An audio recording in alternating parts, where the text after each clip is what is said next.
What is up, Lock Talk family? It's your boy Jason, and I'm back for another MLB breakdown video. And hey, it's been a while, man. I haven't been back on YouTube in about 4 to 5 days. Took a little bit of a break. Just kind of been focusing on some other stuff on Instagram and things like that. But nonetheless, man, I'm back, and we're going to be on this full time. There's no more basketball, so let's get straight into the MLB baseball season, man. And I'm here to talk about my favorite thing, which is player props.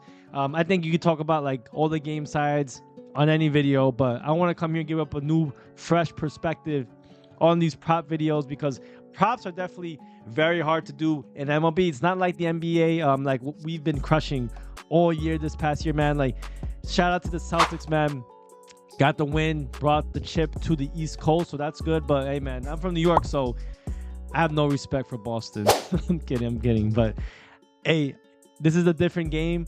You have to definitely focus in on baseball because we're only a few months away from the start of the NFL football season, and we all know that's where the money season is. It'll be soon enough. Basketball will be back. We'll be tailing out to baseball. So let's enjoy this time right now. It's technically what people like to call slow season sports betting, but if you're a really big or year-round sports bettor, baseball is actually the time to be sports betting because you can get so much underdog value. But let's get straight into it, man. I want to talk about a few player props that I like today in today's games. So let's get straight into it, man, because I do want to talk about some of these games. So let me move some of my screens around, and then I'll get straight into it, guys. So again, if you've been enjoying this type of content, man, you've been liking what I've been doing here on YouTube, shoot me a subscribe, give me a like, and I'll keep on coming up here and giving you guys absolute blowout winners like I have been day in and day out. So let's talk about a few of these games, man. I don't have them listed up here actually, so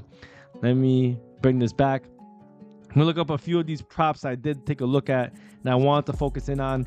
So one of the props I wanted to look at is this right here. Let me pull it up, and I'm just gonna give you guys spots. I'm not gonna give you guys actual picks because again, pitchers can change, lineups can change, umpires can change. If you want all my premium plays, obviously you could tap into premium. Just go on that pinned comment down below. There's a link to get a package, or if you want a free week, there's tons of ways for you to do it. Just sign up on one of our partner apps and we'll get you started.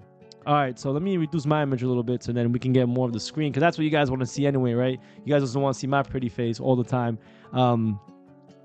But let's get straight into it, man. One of the guys I do want to talk about, and he's been red hot. Pull it up. Tap it up right here. We'll talk about three guys that I do like. I think I'm kind of like maybe looking to look at some of their props. But I did type Jake. The first guy I like is my man Jacob Stallings of the Colorado Rockies,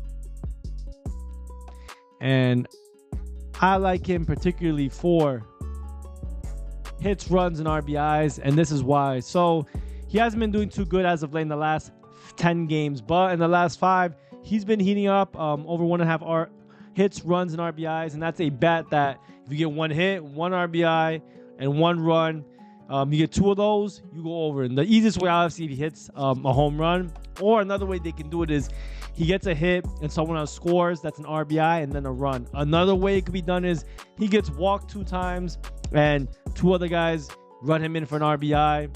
That also counts too. So people always like to target 2 bases or total bases, but the easiest one to do is hits, runs, RBIs. You don't get as much plus money from doing this type of bet, but depending on where he's at in the batting order, it could be another way for you to kind of rock with this type of player. So as you can see, Stallings, he will be number 1 in the batting lineup, so he'll get 4 to 5 chances at bat, maybe 5 to 6 at most if the Rockies is able to put a bunch of runs, get guys on base. The rotation of the lineup can switch over a lot, so that's always good when you're betting hits, runs, and RBIs or total bases. As long as he gets 1 hit, and if he can stay on base and someone can hit a home run or a run, he can easily get over 1.5 in 1 to 2 innings very, very easily. So I like this spot particularly, not just because he's been doing well, but hitting well is definitely part of it.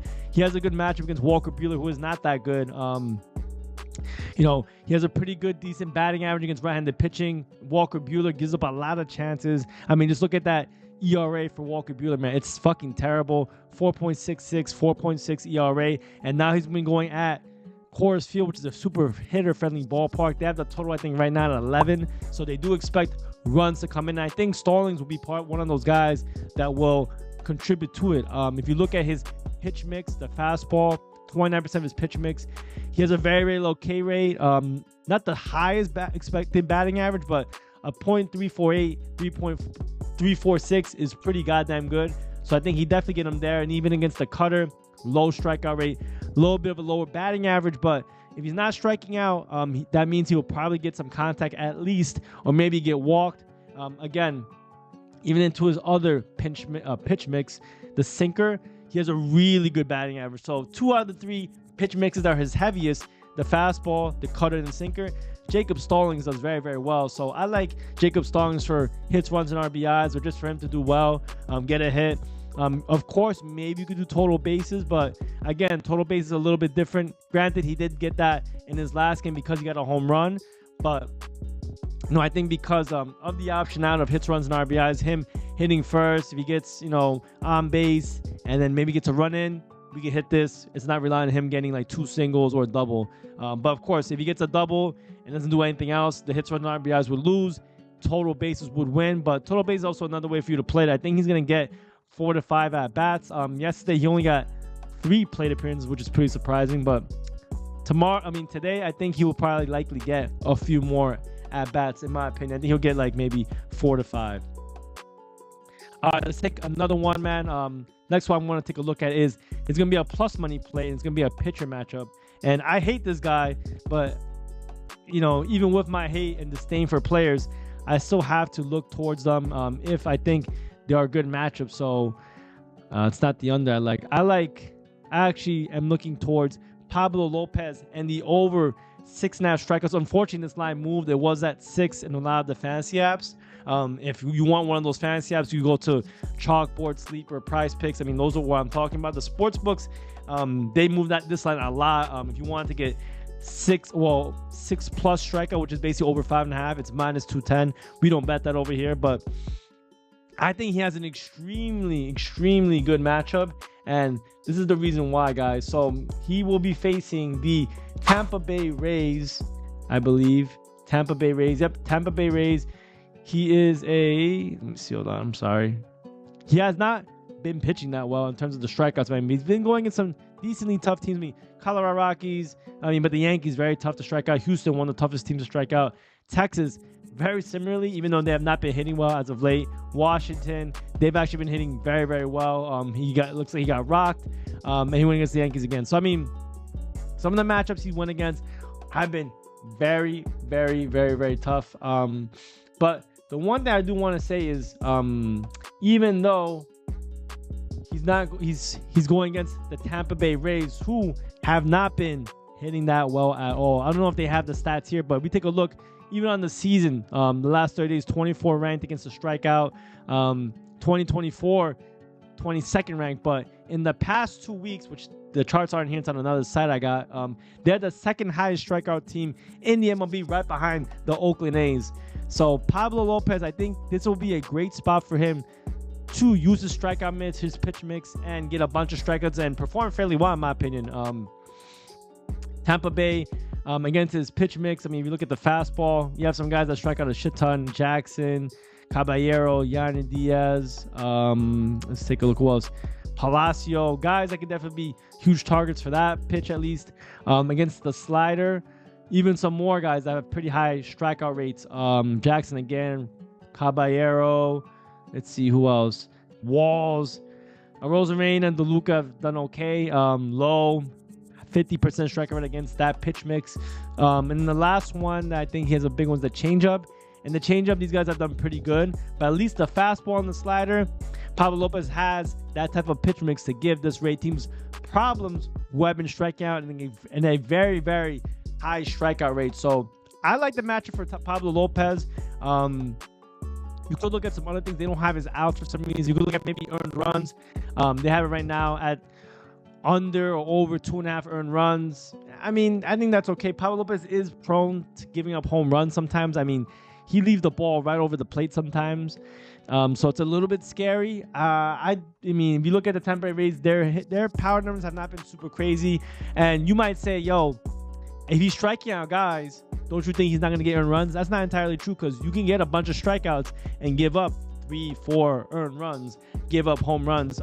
Doesn't stop you from pitching in the inning unless you get into a super jam, and then only then maybe you get taken out and you don't have as many strikeouts. But nonetheless, I'd say on average, I'd rather roll with the strikeouts. Even at a plus, it's at plus money, plus 110. I think they have it for a reason, even though they moved it so high, because I think the books know he has a good matchup. The Rays have been striking out like crazy. They're one of the worst strikeout teams right now in the MLB. And I think Pablo Lopez has a good bounce back spot at home, where he's actually pitched a little bit better. He has a little bit better splits at home versus being on the road. So again, I like Pablo Lopez to perform well. I like Pablo Lopez to possibly, and I'm going to say possibly, get 7 or more strikeouts. I think he will pitch well enough where he could possibly pitch late into games. I mean, he has a 28% K rate against his team throughout his history. So, yeah, I don't see any reason why we shouldn't be back him. Yeah, I wish I could have gotten a 5.5. I wish I could have gotten a 6 flat. But for the sake of the video, you want a plus money play. I do like this plus money play at plus 110. Pablo Lopez. I'm going to roll with him. And all right, guys, let's see. I'm looking for one last one to give out. Let's see which one I want to give out. That's another pitcher prop. All right, I'm gonna roll with this one. This one's a little bit of a juicy one. So I'm giving you guys a bunch of looks. The stalling one was a minus 110, minus 120, pretty standard juice. Pablo Lopez is a plus 110. This is a plus money play, and I'm gonna give you guys one that I think, he has a good matchup. There is some things. The reason why I'm not maybe betting it is just because I think it's too much juice for me. But I'm gonna show you another, and the last one I'm gonna give out is Nick Lodolo. But there's many ways I did look at it. I think he has a decent matchup. But this is the reason why I was looking at his Ks, his overs, his earned runs. But there's so many ways to play it. It's tough. He's going against the Pirates, who on the season have not hit that well against lefties, but against good left-handed pitchers and against like a few of them recently, they've actually done pretty good. So it's a little bit scary right now to maybe like be backing Lodolo. But Lodolo, I mean, he has done pretty good against some, decently tough teams. The Cleveland Guardians, tough team against left-handed pitching, even though last year they weren't. I mean, this year they're a different team. They've done pretty good. He got the win there against them. Chicago, they have not been really hitting shit, but he did good against them. Went against them twice too, so that's always very impressive. Didn't go too deep against the St. Louis Cardinals, which is a little bit unfortunate, but St. Louis has been pretty tough against lefties, and he did very well against the Giants, and the Giants are a very, very tough team against lefties. So yeah, man, I think Nick Lodolo, he's in a decent spot. He's going against a Pirates team who, on the season, they have a decently high strikeout rate, like average against left-handed pitching. If I take a look at the splits, though, if I took a look at the WRC plus numbers for Pittsburgh's like a little bit better than Cleveland, but I mean, they're pretty much league average at best. So I don't really expect him to run into too much power problems. I mean, I don't think he's going to be able, I think he's going to be able to get some strikeouts on them. And I think he's going to do well enough to pitch at least 6 innings. So we don't need him to strike out everyone. We don't even need him to not get any earned runs. We just need him to maybe, if he has a decent quality start, which, I mean, based off the implied earned run, right? So if we go on his earned runs, under 2.5 at minus 148. So they expect him to have a decently good outing. If he's able to limit the pitch count, which I think he can, because this team doesn't hit with a lot of power, or their on-base percentage isn't super high. Let me see. On-base percent for Pittsburgh is against lefties about league. They may be they're top 10, but Nick Lodolo is, I think, a decently good quality pitcher. And again, on the road is where he pitches his better baseball. And the splits between the lefties and the righties isn't too drastic. So I do think this is a decent spot. The only reason why I'm not like super excited is because you do his outs. It says minus 119 here, but if you look at the other books, he's at minus 140, minus 139, minus 155 on some other books. So again, guys, this is the importance of having multiple books. Make sure you go down below and get another book and sign up. Get a free week with us if you're not on one already. But yeah, man, if I had to pick a spot, I'll probably roll. I mean, if you have Prize Picks, obviously go on Prize Picks and use this. But that's great value right here. Minus 119 versus minus 140, minus 139. It's 20 cents of value. That's amazing. I like Nick Lodolo over 17 and a half outs. He needs to pitch through 6 innings, and you'll cash this. And I think he's in a good spot, man. He's been getting some leeway. His pitch count's gone even to the 100, 99, 90 pitches. And if he can limit the attempts, limit the runs, I think he goes through 6. So there you go, guys. Those are 3 player props I do like. And just to repeat them again, I like I like Stallings, one of his either his hits, runs, RBIs, or total bases. I also like Pablo Lopez to get over 6.5 strikeout. That's at plus money, plus 110. And then one of the juicier ones we got today, minus 140, Nick Lodolo over 17.5 outs going against the Pirates. I think he's in a good spot. We'll see if the Pirates maybe give him some problems, but I expect him to do well. I think he has a good matchup. Yeah, man. If you've been liking this video, of course, shoot me that subscribe. Like this video so you never miss one of my picks. Much love to you all, man. And let's go cash another one. I'll see y'all soon.